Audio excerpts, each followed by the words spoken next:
The 3 golden rules professional graphic designers don't want you to know about. Ever wondered how some graphic designers always manage to produce beautiful looking designs for their brochures, website designs, logo designs?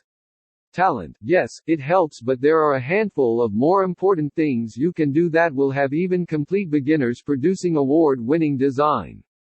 Forget everything you've ever been told about graphic design. There are some hard and fast things that graphic designers will insist are to be obeyed. Only use limited fonts on a design, for example, or never use green on a magazine or book cover as people will not buy it.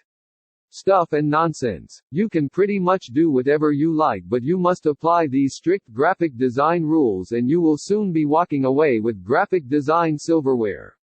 Somewhere on the page you must put in a subliminal message.